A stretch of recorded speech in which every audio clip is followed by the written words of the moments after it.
Well, thank you. That was really, I was, sort of blown away at how nice you guys were. So I'm not quite sure what to say. I feel a little like a girl in a woman's suit, like, who is that woman they were talking about? Because I'm over here. But anyway, we so appreciate the time that you took and the thoughts that you had to say. I think the plan now is that, Q&A. and Tommy said I could respond to you, but hey, I was cool with it. It was great. Tommy's asked if, I guess our next step is if anybody would like to engage in conversation, ask some questions, or anything on anybody's mind. Yes? Most of your work, Stand up. most of your work is in high-tech and high-velocity industries. Have you ever thought about working with or researching into low-tech and low-velocity industries? And how would your work look like in this case? Low tech, low velocity. I got into the very first case studies that I did, the fast decision stuff. I was working with Jay Bourgeois, and we were thinking of should we do a study of banking because it was deregulating, or should we do computers? And I'm in the School of Engineering, and I'm thinking, what does my dean want me to study, banks or tech? And so I went to tech, and really that was and then of course sitting in Silicon Valley, that's kind of what we have. Not that all my work is in Silicon Valley, but usually there's a company in Silicon Valley in the studies. How would it look different? At the time, and even continuing, it may be different, it may be changing now, but the interesting theoretical problems were not in the low-tech, stable industries. The interesting, because the theories of the time, if you think like transaction cost, agency theory, even ecology had the companies inertial, even if the world wasn't inertial. So all the network theory as well, it was at least for a long time relatively static institutional theory. If you wanted to be doing something newer, you needed to go in a place where you didn't have equilibrium. And so it would have been hard to do, not from a case study method point of view, it would have been hard from a content point of view, in the sense of being able to develop new ideas, had I been in more stable industries. Or at least that's always the way. The low-hanging fruit was in dynamic industries because the theories were static. And so to make a theoretical contribution and to please my dean, being in the tech world made sense. I'm not so sure that maybe would be the choice that I would have now. Just now I really am kind of stuck in my world of Facebook and Twitter around the corner.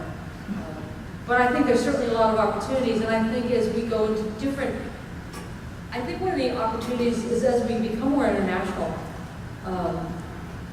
that in other parts of the world, the name of the game can be much more around government relationships, family businesses, and those kinds of things. It's like the big Indonesian family businesses, or in South America, it's family businesses. Government relationships in China. I think that those are all venues that aren't necessarily technology, but I think have the kind of opening for at least case-based research to define new things, because we don't know a lot about how the situations work. So I think of those as being great for case. And there are probably strategies, practice. I mentioned power and politics. Power and politics is in every company. I think that's an opportunity, whether you're in high-tech, low-tech, slow or fast. Power and politics is ubiquitous. Yeah. If I want to study heuristics, what might the remaining interesting research questions be?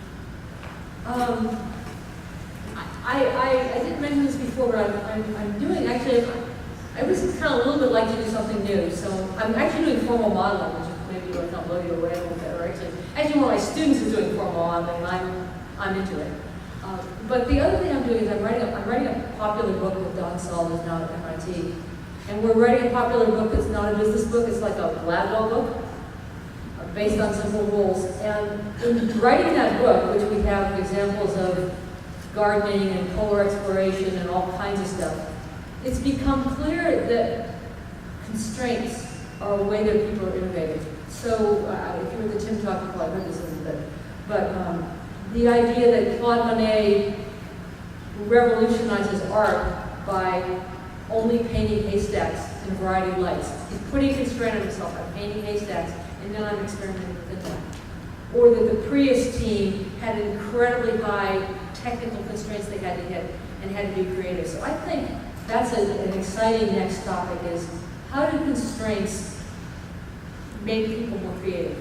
And how do they not? You know, again, another example we have in the book that I think is kind of cool is how people were designing the Tokyo subway system by looking at what slime mold did. You know, slime mold like icky stuff and how that, and the constraints of, you know, the slime mold puts in your thinking and how that fits with it. So I think constraints is a pretty interesting topic. Yes? Thank you very much. I know there is established research in the Northwest, America, Europe about strategy. Most literature say that it's dominated from the West.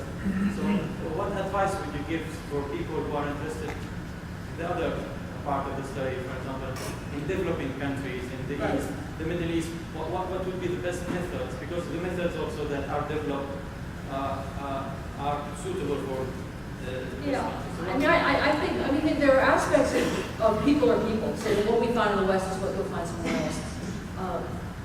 But there are obviously other aspects that are different. So, for example, the one that comes to mind to me is family business. Something else that comes to mind to you. I think the key is to understand whatever the phenomenon is in the way the extant literature does, and then look for the ways in which the context you're in is different. So there are probably things in the Western European kind of literature where, yeah, we do that too. But look for the places where it's not the same. And in particular where the underlying assumptions aren't the same.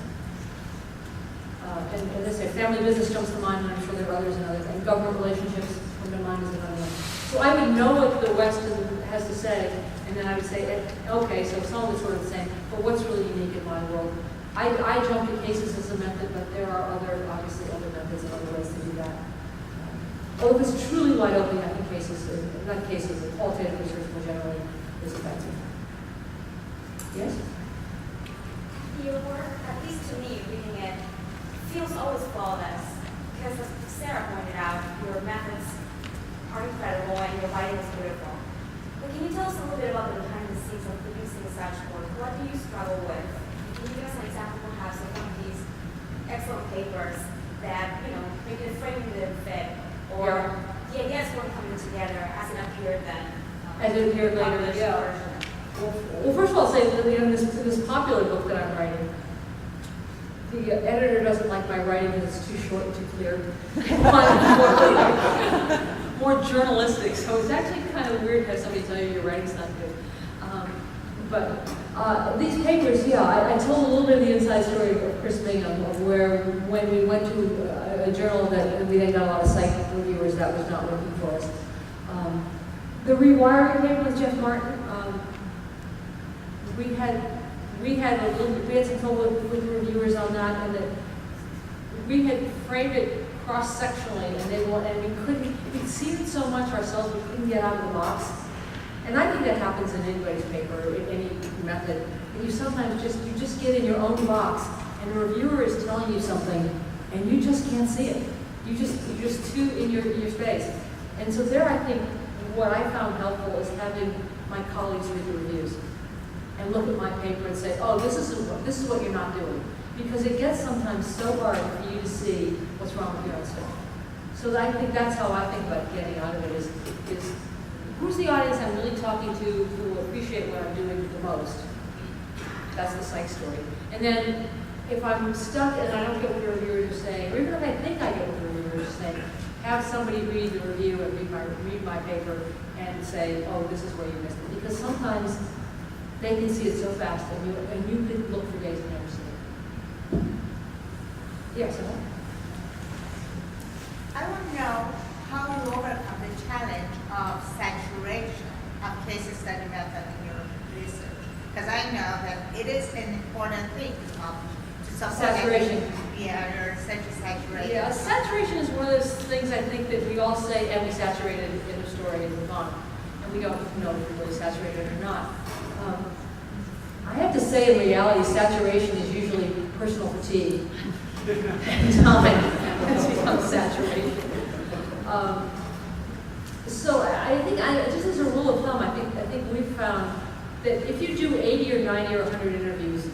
saturated.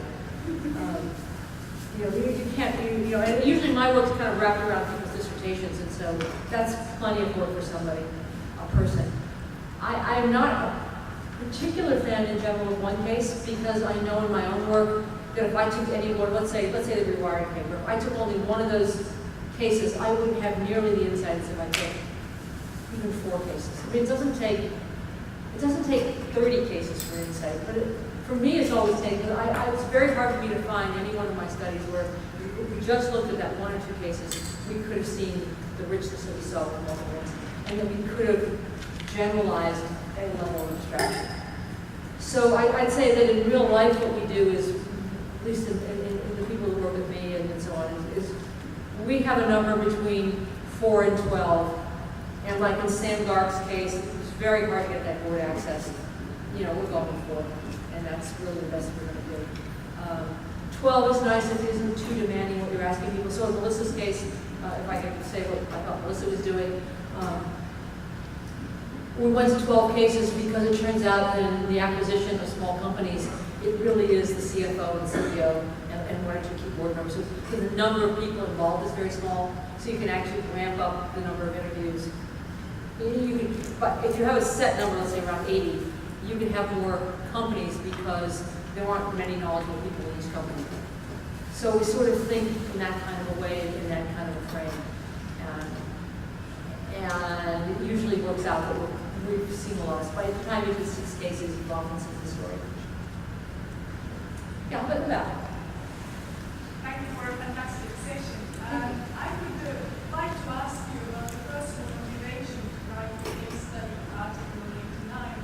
What drove you to write it, and was there a particular reason why you wrote it and published it at the end of the 80s? Okay, the reason I had just started doing, my own dissertation was a quantitative dissertation, although it was a field study, so it was a small, it was a relatively small end. And Jay Bourgeois and I started, as I said before, we were going to do these 90 companies in the Bay Area, and we ended at 12 because it was interesting. We started publishing. So we started doing these cases, and Bob Sutton was also a junior faculty with me. And actually, Bob did case studies for his dissertation. He did his dissertation on bankruptcy, and so I learned the methods from Bob. And there was a special issue on something in AMR, theory building, I forget what the topic was, but it occurred to me to write the paper. And I wrote the paper. That was actually a paper that, as I recall, had no revisions on it. It was back in the day when you could actually get a paper published with no revisions. And I took the point of view in that paper of what would I have liked to have known before I did it. And I just wrote from that point of view. And it just kind of flowed from that. So the motivation was the special issue. I also thought the time was right. The time was people were talking about it as a method, but it still wasn't legitimate, it still wasn't clear what to do. And there was sort of an opportunity with the special issue, and then I jumped in there. So that was why. Yeah, in the back? Yes. The purple? Thank you so much. Really appreciate it. We want to ask, how do you manage your own heuristics? How do I do my own heuristics? Yes, your own heuristics. Yeah, well, I've developed a few of them. Like the 4 to 12, do 80 interviews, always do a lit review. I've kind of drifted into them, and actually I'd probably be better off if I had even better ones. But I have been somewhat thoughtful, as I'm sure many of you are, of what works and what doesn't in my own work, and what do I have time for, and so on and so on. I try to, the other thing I do with PhD students is they mostly pick the projects, which I think has made me a more creative person. So they pick, I wouldn't have done M&A if Melissa hadn't walked in and said, I want to do M&A. I would never particularly picked it. So I've also, I think, gained from having smart doctoral students who had ideas of what they wanted to do. Let's see, maybe way in the back and then open up forward. Yeah, I was interested. You said that the requirements or the way you write has changed. So when you publish today, you have to ground your findings much more in existing theory. And I wanted to ask you, how does that change your writing? And does it change the theories you develop? I think When it first started happening, I was thinking of it as a hassle. Isn't cool good enough? But then I think what it's done is it's made me more precise. What you essentially have to do, at least in my view, is you have to start out with what other people are saying roughly around how they would answer the question you're asking, and why their answer doesn't work or isn't right, or there's something about their answer, and so then you're embedded in that. So I'll give you an example of not a paper I showed you, but it's a paper with Ben Hallen on, it's called Catalyzing Strategies and something. It's AMJ 2012. And it's a paper about, it stems from his personal experience of starting a company not being able to raise money. And so it's, the practical problem is how do entrepreneurs raise money. But because we were forced to think about it theoretically, we got into the networks literature. And as we looked at the networks literature, what we saw was that the networks literature was about forming ties, which, you know, a VC relationship is forming a tie. And it was always about whether the tie formed or not, and maybe, you know, and whether you were embedded or you had resources or something. Or something that was letting you drive the tie, and you either got or didn't get the tie. And as we thought about that, we said, well, you know, getting or not getting the ties really, it's okay. But what you really want is the tie with the person that you want, and that you can get pretty fast. And so we developed, because we had to go into theory, we had to start thinking about, okay, what's our contribution to the networks literature? It's how do you form a tie efficiently? And again, it's about, did I get the partnership that I wanted, and did I get it quickly? And what we saw in that study was there were lots of entrepreneurs who wanted a particular tie and didn't get it. And it took them 6-8 months to get a tie, which was way too long. And on the other hand, we see other people who get a tie quickly, and it was with who they wanted. And that was, to us, an efficient, better tie. And so by having to look at the literature, we had to figure out our gap, which then let us say something that I think was more abstract and theoretically generalizable than if we just looked at how do you get VC money. So I think that's been the value, is taking it up a level. And what happens in that study is it turns out there's 2 ways to get a tie. You can use what the literature says, which is ask your friends and your friends to introduce you. And if you happen to have high-powered friends, you get great ties. Or there are actually other behavioral strategies you can engage in if you don't have those answers and conditions. Okay. Anything else? Yes. I would like to say that your article about building theory from case studies, it was also very inspiring for my research. And I wanted to ask you if you can provide me more strategies to increase the level of generalization of theory besides those that you have on the article. Yeah, I think Melissa and I have Melissa Redmond and I have a follow-up in AMJ that goes another step on that. Yeah, I'm thinking about writing a book about case study research and maybe if I really get inspired qualitative methods more generally, I think that might be for somebody who wants to work harder than I do. But I think there's definitely an opportunity there to say more. But sort of the answer that I just gave about engaging deeply in what people have already said, and then seeing how you're both alike and different, I think makes your work more generalizable. So in the case, as I said, of Ben, it could be a paper about VCs getting money, or excuse me, entrepreneurs getting money, but by having to go into the literature, I think made it a more theoretical paper. Yes? Given that you're in an engineering school, do you have an opinion about the role of business education in the engineering profession? I mean, I do. I think not every engineer is a manager, and is a business person. Some people really are techies, and they like being a techie. I think my brother, he was a manager, and they said, no, you know, I'm really a sole contributor, you know, don't bother me with that stuff. But I think for probably at least half the engineers, they are thinking, and I'm an engineer, you know, I'm a mechanical engineer in computer science. I use that background, but I don't want to do engineering anymore. But I think for many engineers, it gives them I don't want to say charm school, but it certainly gives them an understanding of business problems, and that's actually what they care about. And the engineering becomes a background which they can talk to people. We may have, I think we're just about at the end. Okay, well, thank you very much for hanging in there, and I do appreciate it.